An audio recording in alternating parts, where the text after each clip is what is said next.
To my classmates, I want to thank each and every one of you for the memories we've made.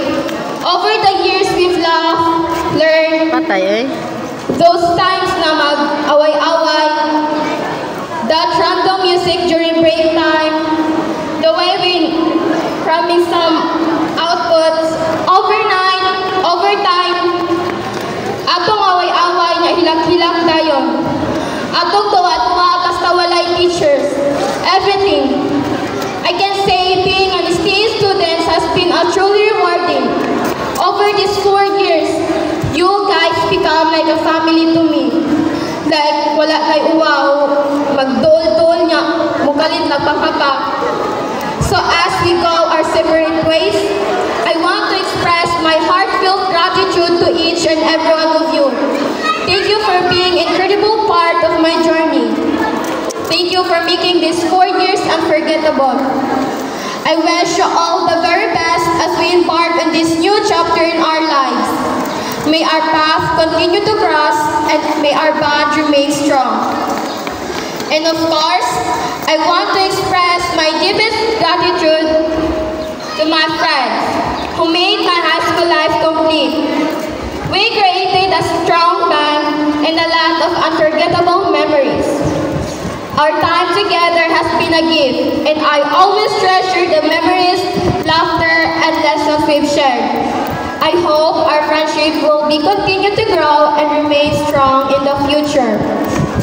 I also want to express my sincere gratitude for the people who helped me sponsoring my education. The State Think Hope Filipina or the SHI Foundation. Thank you for your generous support in covering my school expenses. Your sponsorship has been instrumental in allowing me to focus on my studies without the added burden of financial worries. I deeply appreciate your commitment on my education. Thank you so much for your kindness and generosity. Last but not the least, with all my heart, I want to express my deepest gratitude and love to my dear parents. Ma, Pa, thank you so much for all of the effort, support, and love, and everything else that you've given to me. Ma, thank you for pushing and believing in my capabilities from the beginning. Thank you, Sab, sa mga advice. And for that, I'm forever grateful. Pa, thank you so much for all of the effort and hard work to be able to provide for all of our needs.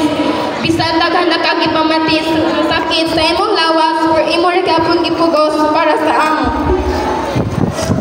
Wala na ko kalim ni ang inyong giingon na paghumanjud og eskwela kay hangtod sa among makaya among ihatag. Mauni ang usa ka rason nga gusto sa ako nga maghumanjud og pag-eskwela. For the last time, I want to congratulate all my fellow students. Remember, each challenge you encounter is an opportunity to learn and grow. Don't be afraid to dream big. And I want you all be proud of yourself. Because I myself is proud to say that nakaya nato. I am Danica May Elispino, a proud completer of batch 2024-2025. Thank you.